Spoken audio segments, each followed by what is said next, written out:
All right, let's begin. We're going to pick it up here with Paul. What to do about Paul? We didn't throw him under a bus, so we got to do something with him.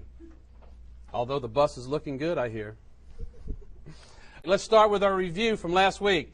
First, we've got the early church fathers were angry, so they misread Paul. The epistle of Barnabas. That particular writing in the 2nd century said that the Jews lost the covenant as soon as the tablets were broke. So that's a problem. Justin Martyr, this is 140. This was right after 132 to 135, which is the Bar Kokhba revolt, in which all of the Jewish Christians were murdered. And Justin Martyr was very upset, and you can see that in his writing. And we summarized his writings last week, and as you can see, it says, ritual and ceremonial laws as punitive and restrictive. And then finally, the Didascalia Apostolorum, we went through and broke that down. Basically, the summary was Yeshua destroyed the second legislation, which was defined in the Apostolorum, while fulfilling the first. And the reason I have fraud in the first degree is because the people in the 3rd century, 1, knew they were not the apostles, 2, knew they were not at the Apostolic Conference in AD 50 in Jerusalem writing this document. So as far as I'm concerned, that's fraud, straight up. Continuing, I came to fulfill. This is what we're going to start with today. We're going to look at it from a variety of different perspectives because you need to come away being convinced of what this section is talking about. So that's why I'm taking the time to do this. We're going to start with UK Apologetics. The document that I used that you've already been sent and have read is JesusAndTheLaw.html. And I'm going to point out some things in his sidebar. Here we go. All who are conversant with New Testament Greek. That could cause some people to be offset, the way the author writes that. And you will see why I'm saying that as I get further along. Understand this without too much difficulty. This is a prejudicial statement. So what he's trying to do is plant the seed that if you don't understand this, then you got a problem. Yet when those of a legalistic frame of mind, even more of a prejudicial statement. So what he is trying to do is color his argument by putting you in a certain frame of mind. Find this word used in Matthew 5, 17, 18. They immediately seek to distort, exaggerate its meaning. So can you see how he is presenting his argument about this word? Not allowing the simple and obvious meaning. Well, I'm going to ask this question. Who's really distorting this meaning? That's what I'm going to show you. This article opens with the range of meanings for this word are, and this is the list that he provides us. To fill up, to fill to the brim, to level up. And then he puts in parentheses, because this is from an Old Testament passage that he doesn't list, but that's okay. That is in the sense of leavening up a hollow. Okay, that's reasonable stuff. But then he follows with figurative. And anytime you see figurative, you really have to, pay attention. Because figurative just, I don't know, it just seems to go off. So this is what he says. The meaning would be to satisfy, to execute, to finish, or to complete. This is Theological Dictionary New Testament on this particular word. The author, the editor at this particular section is Delling. Okay, you'll hear me refer to him later. And what he does is he shows how these particular words do not fit with the usage of the word. So my conclusion here is that this gentleman of UK apologetics is incomplete and misleading with what he's saying. It's kind of like he's trying to present an argument and not search for the truth. That's what I took away from his wording, the way he was using prejudicial statements. Let's continue. He says, in the New Testament, P-L-E-R-O-O, which is the verb that we'll find in 5:17 for fulfill in the Greek, usually has a sense of accomplishing and satisfying, as in the case of prophecies. That is a true statement. However, once again, what are we not being told? It says usually. But sometimes in our reading, we can pass over the word usually, and it's like, We didn't even realize it was there. So does what he says here, is it true? Yes. But it's still not giving the full story. If you had taken the time to look up the voice of the Greek word that he is referring to in all the verses that he listed, what would you have noticed? Here's the answer. They were all in passive voice, which is significant in the Greek language. Now, what about 5:17? It's not in passive voice. It's in active voice. And I'm going to show you. Here's two examples. One's from Matthew 2:15 and one's from 5:17 from BibleWorks. You can see at the top, and it says, and was there until the death of Herod that it might be fulfilled. There's your English word. Look at the GNT, which is the fourth down. That's Greek New Testament. You'll see that I have bars over top of PLEROO. If you look down at the Freiberg definition, you will see that the word is passive. That's what I want you to see here. The Greek verb here is passive. Now let's look at 5:17. You'll see that at the end of the sentence it says to fulfill. Got it underlined with red. You look at the GNT, I have underlined the Greek word in red. And if you look at Freiberg, the verb is active. That is different. Now, what does that mean to us? Here's what it means. The active voice has not been lost on scholars, and I'm going to quote Tim Haig. Of the 13 times the passive used in Matthew, 12 are used in the quotation formula expressing the fulfillment of prophecy. 12 of them. There's another one there. It's also a past tense thing. But of the things that the gentleman was stating in his document dealing with the fulfillment of prophecy, 12 are not in active voice. They're in passive voice. All of them. Haig goes on to say, the active voice stresses the activity of Yeshua in keeping or observing the commandments. That's significant. The gentleman didn't say this.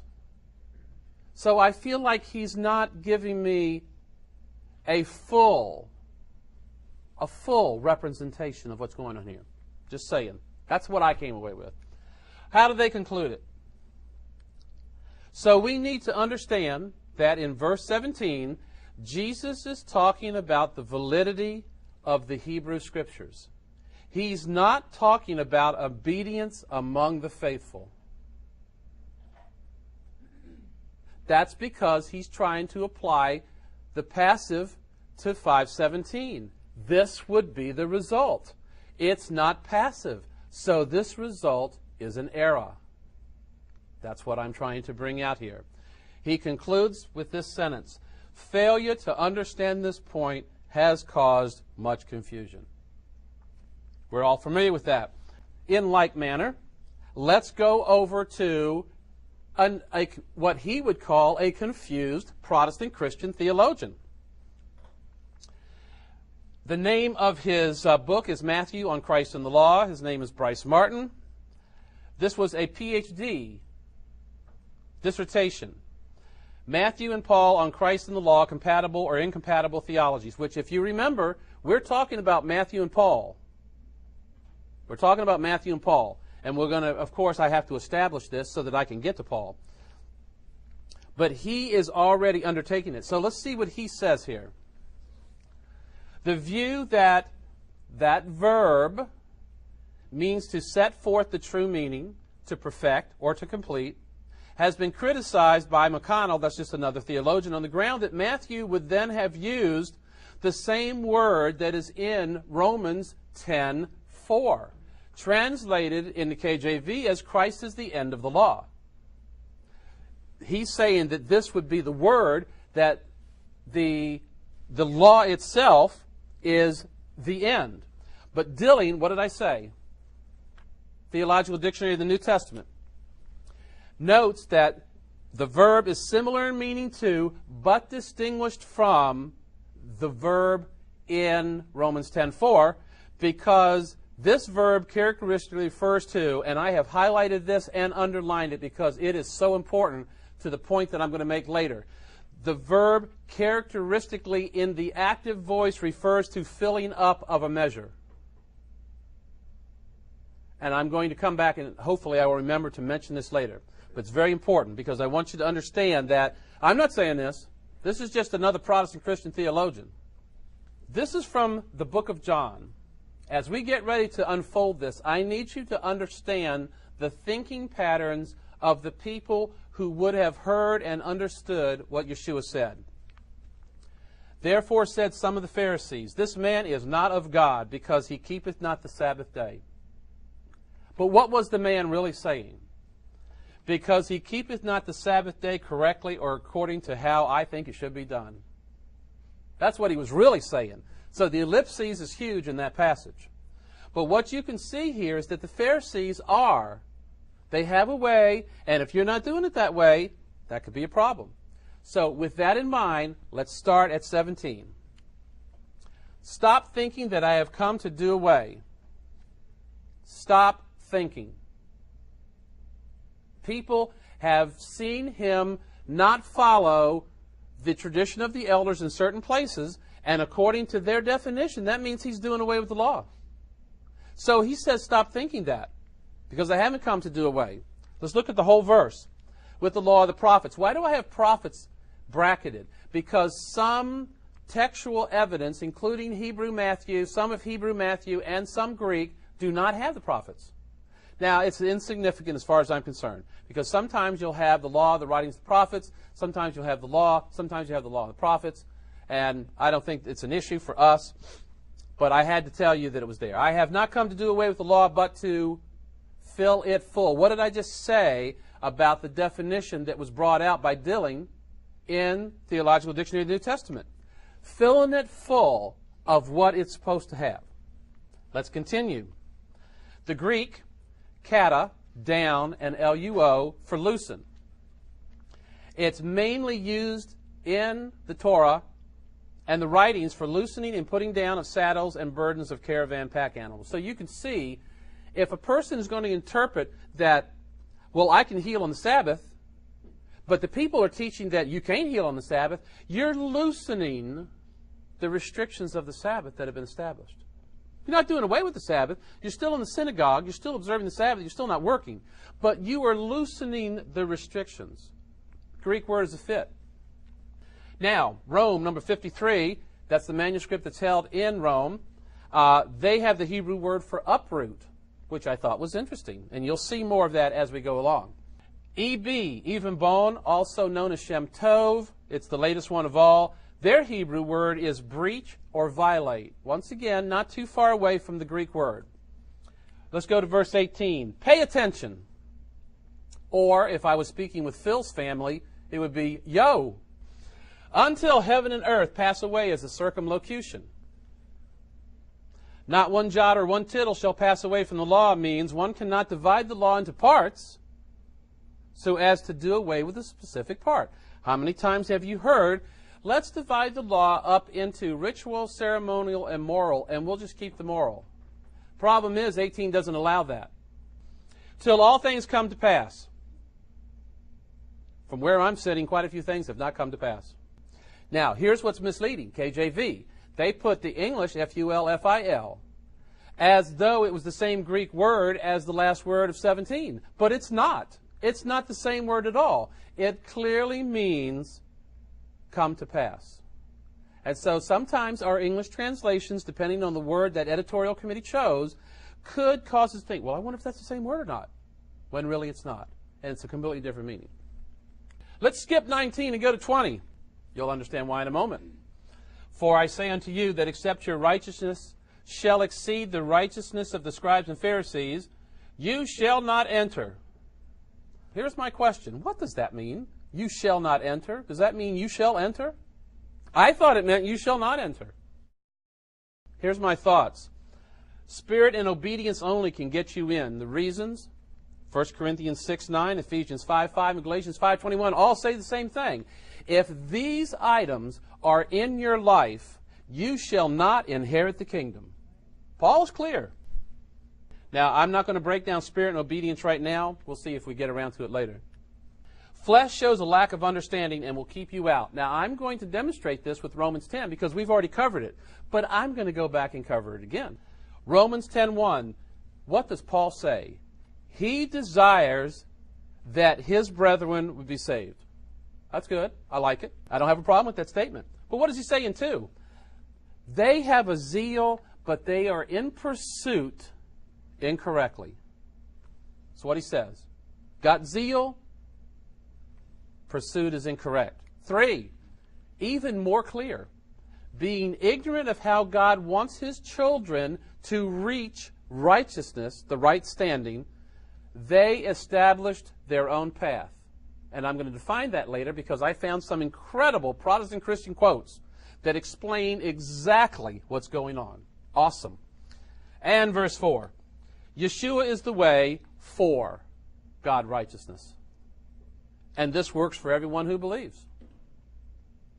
The Spirit, from the Father to the Son, from the Son to us. This is how we achieve the right standing. Accepting Yeshua is how to get it started. Problem is, some of the Pharisees rejected Yeshua. And that was a problem.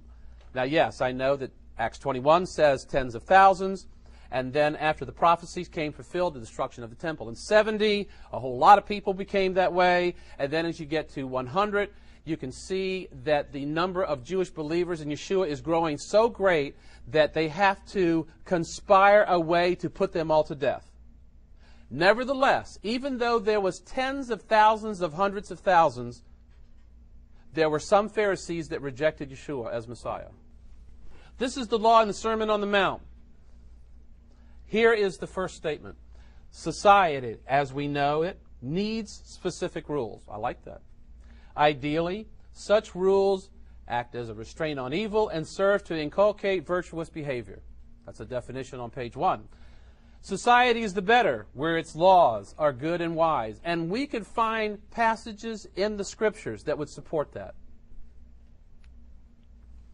The risk in a theocracy is that a body of such laws will be confused with an exhaustive statement of divine will.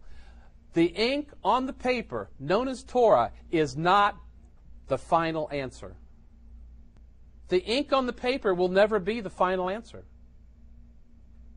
And that was the problem of Romans 10. Let's continue. That compliance with concrete, practical rules will be interpreted as the essence of the righteousness required by God. And it's not. Now, I'm not down on Torah. I like Torah. But ink on paper is not going to get it done. Just ask a lawyer. Maybe there's one in the room. In fact, true goodness, what do we know about true goodness? Matthew 19:17. What happened? Why do you call me good? There's none good but one. Though it will express itself in ways no law would condemn, I'm glad Paul put that in Galatians 5, is not the same thing as careful compliance with ink on paper. Because ink on paper, well, it would take a lot of paper and a lot of ink to cover every possible situation that could occur for 10 billion people across 6,000 years. It's a lot of paper and a lot of ink. That's not the answer. Labored compliance, while a vast improvement over unprincipled living. This guy is a great writer. I like this guy. I got to look at some of his other stuff.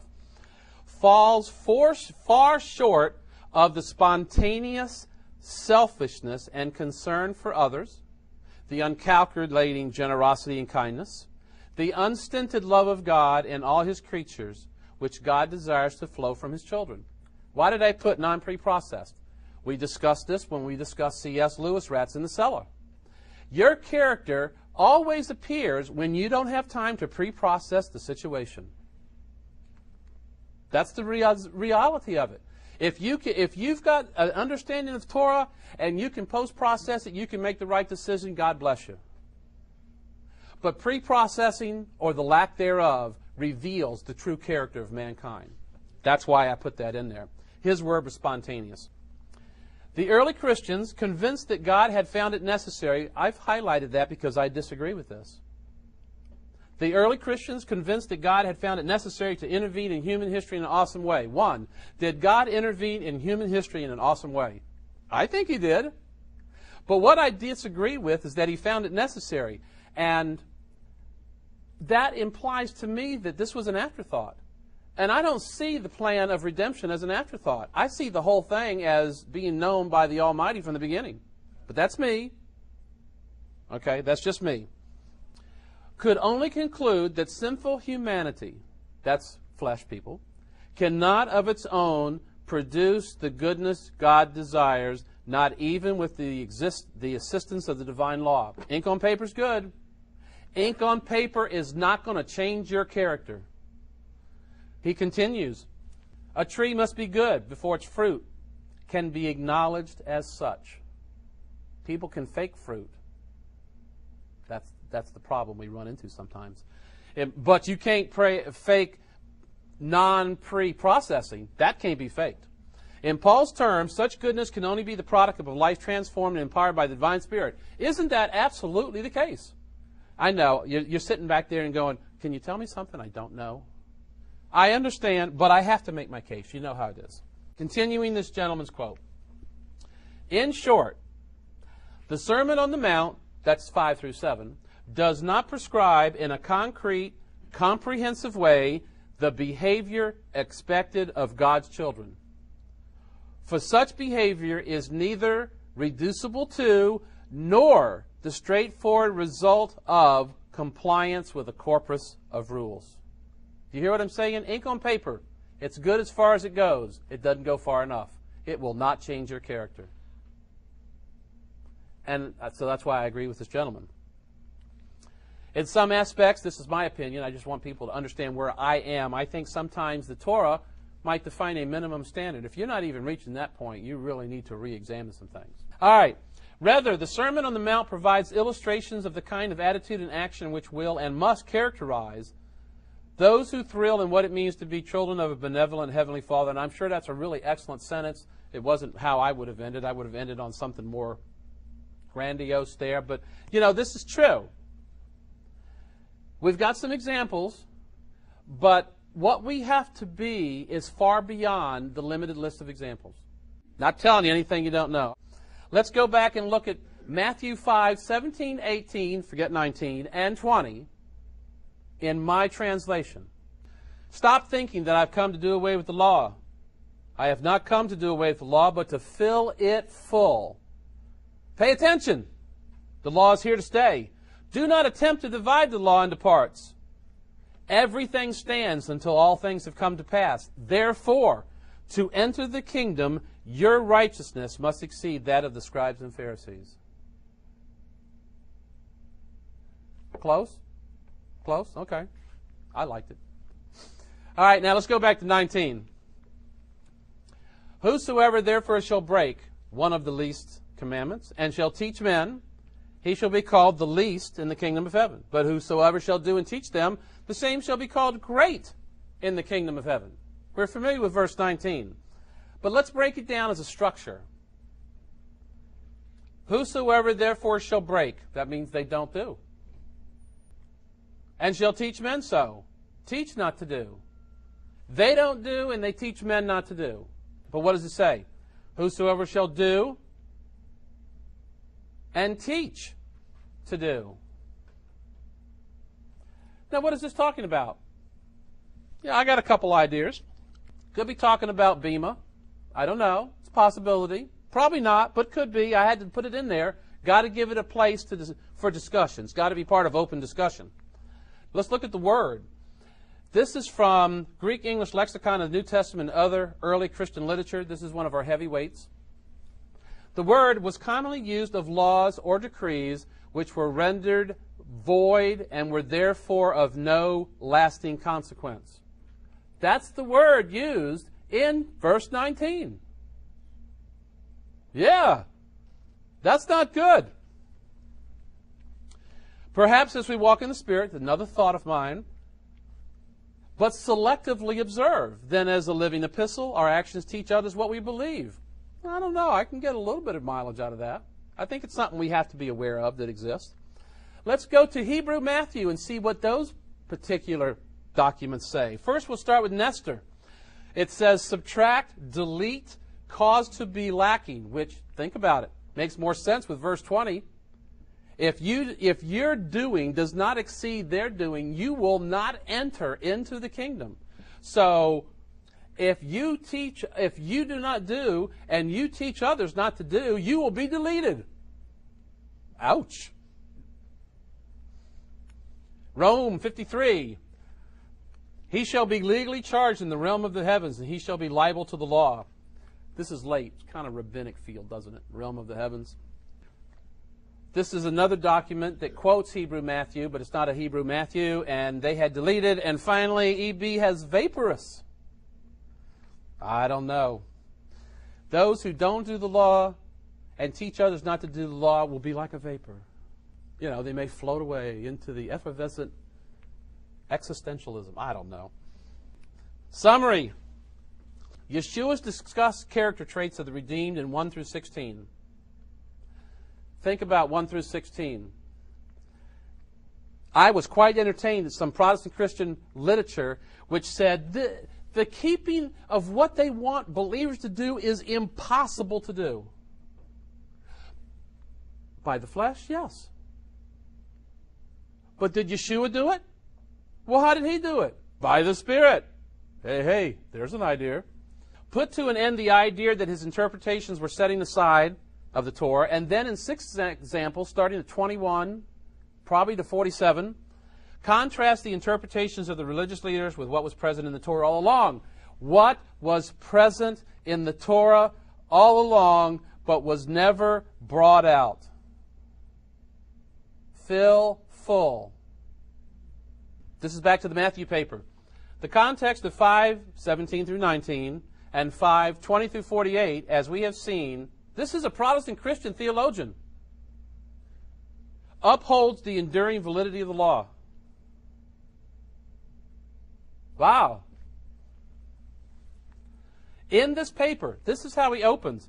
By contrast, it will be argued that Matthew does have a coherent, total view of the law. Why is he saying that? Because some other theologians said that Matthew really messed this up bad, was clueless about what he was talking about. And he's saying that's not the case, that 5:17 to 19 and 5:20 to 48 are internally consistent and correlate with each other, and that each passage upholds the enduring validity of the law. Once again, I tell you, this is not a Hebrew roots teacher.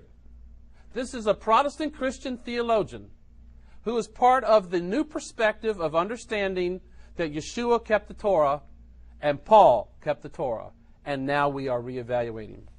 This view, like the one which claims that nothing will ever pass from the law, agrees with our previous conclusions concerning the law in Matthew. What are those conclusions? The law is valid. There's a polemic against the scribes and Pharisees who are taken away from the law. What do we know about Deuteronomy 4:2? Do not add, do not take away. In addition, both views would affirm the exceedingly emphatic point of 5:17 to 19 that nothing is ever going to be taken away from the law. Can it be said any more clear? Here's what I got.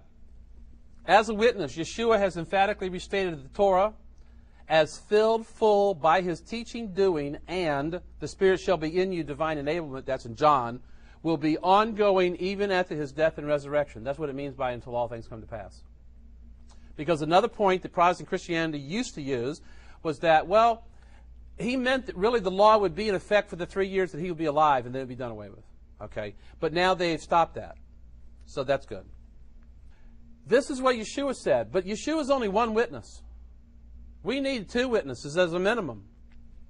I need to show you a circumlocution, just so we can be clear, because I'm going to show you another circumlocution. For every beast of the forest is mine. What does every mean? Every. And the cattle upon 1,000 hills. So, my question is, who owns the cattle on hill number 1001? If we're literal, we have an issue. But if we're figurative and understand it as a circumlocution, we do not have a problem. All right, so I just want to bring that up, because now I'm going to give you another verse with a circumlocution. Witness number 1. Know therefore that Yahweh the Elohim, he is the only true Elohim, the faithful El. By the way, there were many L's at the time, but he's the faithful El. which keepeth covenant and mercy with them that love him and guard his commandments. Where have we heard guard before? To a bunch of generations. Thousands is a long time. Even if you take this literal, it's a long time. If you take it as a circumlocution, it's a long time. So in the end, our conclusion is it's a long time. What does that tell us? Witness 1, Yahweh through Moses. Witness 2, Yeshua. Here's my conclusion. The matter is determined. Torah does not end at the death of Yeshua. No matter what you read, think, hear, sense in the rest of the New Testament. You have got to have a foundation to work from. This is my conclusion. What's up with Paul? Paul? Looking back at Matthew, what does 21 through 47 teach us about Yeshua's halakha? He's filling full as a demonstration. Certainly, if he lived a number of years and they followed him around and they wrote it all down, it'd be a lot of ink on paper. And that's good. And we got a few of them. But what he is doing conceptually is filling full so we're not doing ink on paper. What does Paul understand about the man-made traditions and their role for believers in the new ecclesia? I have to ask that question because Matthew is dealing with this exact problem. The Pharisees and whoever are seeing Yeshua's interpretation of the Torah as a loosening, and that is a problem for them. So Matthew's trying to establish that, listen guys, it's this halakha, not this halakha. There's two halakhas working here, and Matthew is trying to address that for the assembly of Jews that he's addressing in the decades that follow the life of Yeshua. He didn't write this the day he said it, just so we're clear on that. Paul's got the same problem, and Paul is facing this. And Paul's going to address it, but before I get there, we have to do UMJC. Here's the link. Let's do it. One way is the unique role that the Jews have, and one that is completely removed within the law, one law theology. What's one law theology? It means that the Torah is for Jews and for Gentiles who join Israel, that they all fall under the same Torah. That's one law. Is an across-the-board rejection of the authority of the Jewish people to define the halakhic parameters of how the Torah is to be applied. Completely removed from what we believe. One law theologians have no desire to defer to the halakhic standard normative of the Jewish people, because in doing so would remove any basis for the idea that Gentiles could be obligated to the Torah the exact same way as Jews. Why is that? Because if you've read the Talmud, you will see that the Gentiles only have to do a few things. Of course, they'll still not make it in, but they don't tell the Gentiles that. Judaism has always rejected this idea, and rightfully so, because they need to be exclusive. In rejecting the right and the responsibility of the Jewish people to define what it means to be Jewish and practice Judaism, one law theology strikes directly at the core of what? Authentic Judaism? For those of you who know Mindy, that I work with her in our food ministry throughout the Richmond area, she was going to Chabad, and she decided to take one of the classes at Chabad, and so she's in the class. It's the first class on Judaism, and the rabbi steps up. I know this because she called me immediately. The rabbi steps up and says, let me be perfectly clear. This is not the Judaism of Moses. This is the Judaism of rabbis, and it is nowhere close. And she immediately got on her phone and called me. She said, you won't believe what the guy just said. But UMJC says, in rejecting the right and responsibility of the Jewish people to define what it means to be Jewish, what we believe strikes directly at the core of authentic Judaism. Wow. I can't even wrap my head around that. One law replaced the Jewish rabbis and sages with self-appointed Gentiles who believe that they are divinely sanctioned to interpret Torah outside of the Jewish context. This doesn't get any better. What conclusions they come to are given a greater weight. I put the S because he didn't. given a greater weight than those of the Jewish halakhic authorities. Now, here's his closing statement. That can be compared to the rebellion of Korah. I know this brother personally. I've sat and talked with him. And I'm a little concerned. I'm a little concerned. And I might add, if there was a Jew of Jews, who would that be? In the first century, I'm going to pick Paul. That's who I'm picking. So let's find out. We see what they're saying, that we are in rebellion as bad as it gets. Does Paul concur? Is the question on the table. Well, why don't we find out what Paul wrote? Let's do it. This is Ephesians 2:14 and 15 from the Greek New Testament. We will break down every word as we go. First word, T-O-N, the. N-O-M-O-N is law. We're used to nomos, N-O-M-O-S, but this is just a different form between accusative and nominative. Doesn't matter. Next word, T-O-N, of the. Commandments. All right, now, some people say this is not the normal word for translating commandments in the Septuagint of Torah. Let me give you some examples of how this word is used so we can make a case. Matthew 5:19, whoever breaks one of the least of these commandments. 19:17, why callest me good? Enter into life, keep the commandments.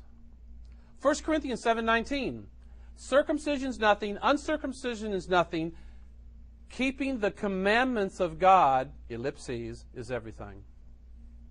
Revelation 12:17 and 14:12, who attacks the seed? Those who keep the commandments of God and the testimony of Yeshua. So, I don't really have a problem with this word for commandments. I put this up there so it'll show up in the slide when you get the PDF. The next word, E-N, is I-N. Now, let's look at this word. D-O-G-M-A, S-I-N. Forget the S-I-N. That's just a form of the Greek. What is the word? Dogma. Let me break it down this way. Dogma. It didn't change. Dogma is never used in the Septuagint to translate Torah. Never. Never used. It's always the decisions of mankind. Now, a decision by man could be good. And a decision by man could be bad. In Acts 16:4, the Acts 15 is a decree. And in Acts 17:7, the decree is of Caesar. So you're good. Good and bad. It's all human. But it's never used to define Torah in the Septuagint. Let's look at the last word. This is kat or Jesus. The basic sense, caused to be idle or useless. I'm breaking it down step by step. The term always denotes a non-physical destruction by means of a superior force coming in to replace the force previously in effect. Okay, now I know I have you out there hanging on a limb, but that's okay because you're going to see it. Example of this would be light destroys darkness. Freiberg goes on to say, released from a former sphere of control. Now, where did this all start? We want to find out what Paul thinks about the traditions of the elders. Let's look at my translation of 2:14 and 15. For Yeshua, who hath made both Jew and Gentile one, has broken down the middle wall of partition between them by causing the law of the commandments and the dogma to be destroyed by means of a superior halakha coming in to replace theirs, which was previously in effect, releasing us from their former sphere of control. So, it does not look like Paul is supporting UMJC. Now, before we leave this, I have to give you a bad Ephesians 2. We always have to do a bad one. Okay, this is the NIV. He has destroyed the barrier, the dividing wall of hostility, by abolishing in his flesh the law with its commandments and regulations. So as you can see, that editorial committee and me are not in total agreement here about what this passage is talking about. Without question, Yeshua, with corroboration from Matthew and Paul, has definitely declared the following: the Torah will continue to exist past his death. Yeshua's halakha is the accurately revealed, filled, full will of the Almighty versus that of the elders. This is what I've gotten out of this thing that I've found. Let's talk about Paul. Paul. The system prior to Yeshua. Learn the Torah as interpreted by the elders. Oh yeah, Acts 15:10. I put that in there because I've actually seen Protestant Christian theologians write this. They'll say when Peter's talking about the burden, he's talking about the law. But the thing is that Yeshua is saying that by the Spirit, this is what you have to do. You're not even going to get in. So, while I'm not going to break down Acts 15 because we've already done that, I'm just saying that that's something to take note of. In the beginning, learn all of Torah as interpreted by the elders. Take oath of obedience to obey it all. You see that in Galatians 5. Circumcision, mikvah, and now in Israel equals you're saved. That's the old system. What's the new system? Accept Yeshua. Order behavior after Leviticus 17 and 18. That's Acts 15. Learn Torah on the Sabbath for minimum reference. That's Acts 15. I put plus because some of the Torah is character-based, but some other stuff you have to actually do. Make conscious decision not to satisfy the flesh. That's Romans. I think you could go 6, 7, 8 there. So let's talk about Paul's roles in more detail. As believers are asked to leave the synagogue, new fellowships arise. You read the book of John, I think it's 3, 4, or 5 times, where he specifically says that you will be asked to leave the synagogues. The people coming in are unfamiliar with Torah. And since being changed into his image is not an overnight thing, let me assure you that that's the case. They need some guidance on how to behave until, which sometimes contradicts current social customs. But we just saw this in our 3-week study on 1 Corinthians 11. Also needed is how leadership's to function. But remember, he says a lot of stuff, and it's not to be nailed down to the dirt. Since some Jews are present in most, if not all, the fellowships, and I put in most, if not all, because while I can support from the New Testament that there are Jews are present in most, I'm not sure I can make a case that Jews are present in every one from the Scriptures. I don't know that I can make that case, so that's why I'm saying it that way.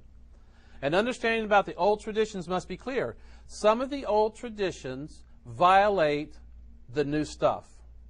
Some new traditions are also needed for the benefit of society looking in. We talked about the angels, but I'm not talking about the angels right now. I'm talking about society. Then there's also some changes as the restoration of all things commences. Example, male priest.